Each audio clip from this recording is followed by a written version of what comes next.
Hey guys, it's Megan. As you can see, we are back in ye old parking lot, just doing a little bit of a informal vlog today. So if you are new to my channel, welcome aboard, and if you're returning, welcome back. This week it's going to be a little bit of something different. It's still going to be Disney, but it's also going to be related to something that I think a lot of people kind of deal with. Last week was Mental Illness Awareness Week, and this week is actually OCD Awareness Week. So I thought that it would be a good time to kind of talk about something that I don't really talk about very much. I would fall into both of those categories. I have had emetophobia, which is the fear of vomit and getting sick, which is what I'm going to say for the rest of the time because I don't even like to say the word. So getting sick or seeing someone else get sick or something like that. I've had that for most of my life, and I have just actually recently this year been diagnosed also with OCD. So a lot of people probably wonder, how do you deal with Disney World when you have a phobia, which is based in anxiety and also an obsessive compulsive problems. I have contamination OCD, which is the stereotypical form of OCD where you see people wash their hands a lot. So that kind of goes along with I don't want to get sick. Hi friends. So yeah, I'm pretty much the stereotypical, I just need everything to be clean, I like to wash things, I have to wash my hands, use really hot water and a lot of soap and all of the hand sanitizer in the world, all of those kinds of things that are pretty stereotypical for OCD. That's my ritual, that's my compulsion that I do when I have those obsessive thoughts based on the emetophobia, because I'm afraid that I'm going to get sick if I don't do those things. So they're very linked, and they both are based kind of in anxiety, but I do not have a generalized anxiety disorder or anything. So I'm a little bit different at Disney. A lot of people with anxiety have issues with crowds, or they have issues, in loud spaces. They have problems with having panic attacks, and I don't actually have those problems. I can definitely, if you are experiencing that, I can definitely recommend some places and some things that you can do, or places you can go.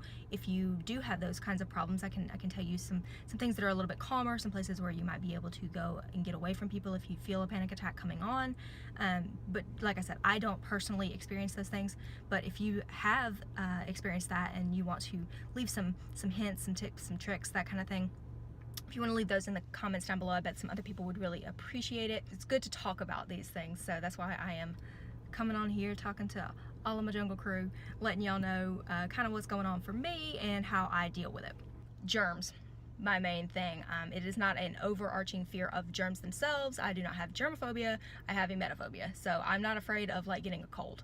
I'm afraid of getting a stomach virus. So if someone sneezes around me or something like that, I'm not going to be spraying them down with Lysol. But if I hear someone sound like they're going to be sick, then I'm I'm out. I can't. I have to leave.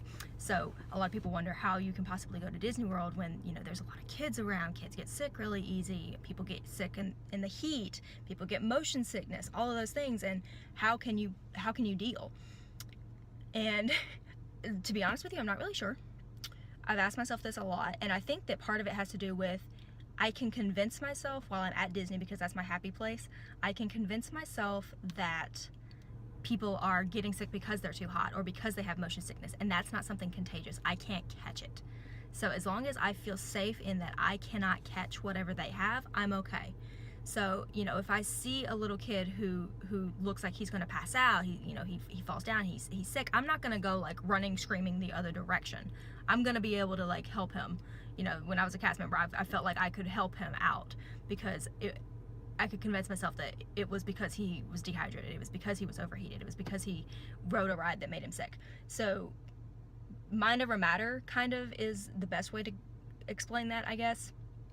The fact that I can just kind of use logic and tell myself you're gonna be fine. They are the ones who are sick, not you, and kind of work that way. I also deal with it, of course, with all of the Germex. If you watched my park bag video, which I can link whichever side that's on, I can link that up there. I pack multiple bottles of hand sanitizer, and that is A, to have choices because my husband doesn't like the same scents I like. B, I need to have multiple because I'm gonna go through them. I use them every time I touch something, every time I get on a ride. I take Lysol wipes or Clorox wipes or some kind of sanitizing wipe with me a lot of times. I don't necessarily wipe down ride seats. I'm not gonna take it with me and like wipe down the seat on Jungle Cruise or on the teacups or on whatever. I'm not that bad. I can sit there, I'm okay. But my clothes are what's touching. So I'm not going to like touch my clothes. I'm going to wash them in the hottest water possible when I get back to my hotel. I'm going to use bleach if I can and try to kill any germs that are on them. So, you know, it's things that you deal with kind of after the fact. That's how I kind of deal with it. While I'm at Disney, like I said, it's my happy place. So I can kind of set my problems aside and just be at Disney World, which I think is part of the reason why it's so great, because when I'm there are no problems and everything's going to be okay. Obviously, I do wash my hands a lot because hand sanitizer can only go so far.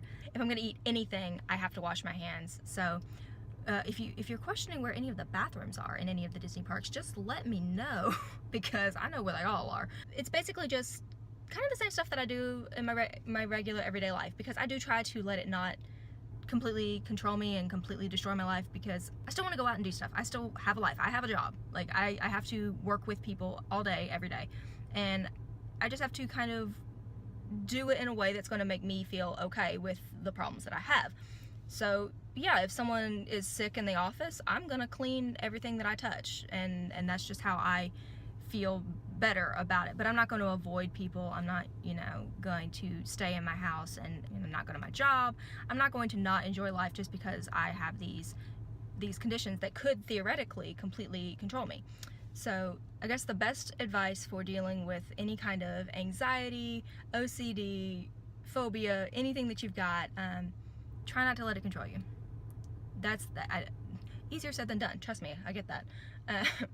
Just do your best. Make sure that you are doing what you can to make yourself feel comfortable, but also don't play into it so much. So don't not do stuff just because, you know, your phobia tells you that you shouldn't, or your OCD tells you that you shouldn't. Try to work through the problems that you're having and try to still live your life. So that's how I do Disney, is because I want to do Disney, and I want to do Disney more than my OCD or my emetophobia can control me. So that's really the only trick to it, is you have to want it bad enough, and mind over matter. I've been told that my entire life. That doesn't mean that I'm not still terrified of people getting sick. I'm not going to go on mission space if it's just me and my husband, because there could be other people in there, and if that other person gets sick, like I can't be closed up like that. So if it's, you know, my whole family, and it's going to be, you know, my mom and dad are going to be in there with me, and it's just our family taking up the capsule, like I'm fine with that, because I know how my entire family reacts to those rides. I know that no one's going to get sick in there. I know I'm not going to be trapped with someone who is sick, and I'm going to be okay. Just kind of know your limitations, know what's going to trigger you, know what's going to bother you. Definitely do some research on the different rides, on the different parks, anything like that. If you have issues being in crowds, or you have issues being in small spaces or around people, anything like that. Like I said, being in crowds, being around people doesn't bother me. I'm okay doing that. I can go meet the characters. I'm not gonna like kiss them on the face or anything, but I can still, I can give them hugs, and I can interact and be basically just a normal guest. I'm just gonna wash my hands all the way up to my elbows, and I'm gonna bleach my clothes when I get home. So you just have to know what your deal is, and you have to kind of come up with ways that you can adapt for you. And if you have any questions about OCD or emetophobia or anything like that, I'm happy to answer those. I know those are kind of, not a lot of people know about emetophobia. A lot of people know about OCD, but not a lot of people know about emetophobia. So if that's something that you are dealing with and you didn't know that there was a name for it, hey, welcome to the club. Let me know down below, and we can definitely chat about it sometime. See what you're doing to help yourself feel better. Yeah, I guess that's it. It's kind of weird to talk about since no one knows, but now I'm putting it on the internet. So I guess that's just how close we are. So thanks for being there for me. And if you have any tips or tricks, like I said, about dealing with any kind of anxiety or anything like that at the Disney parks, or just in general, leave those down below. Help out everyone that's coming through here. So that's it. That's what I do. That's what I'm dealing with. So I will see you guys in my next video. Bye, y'all.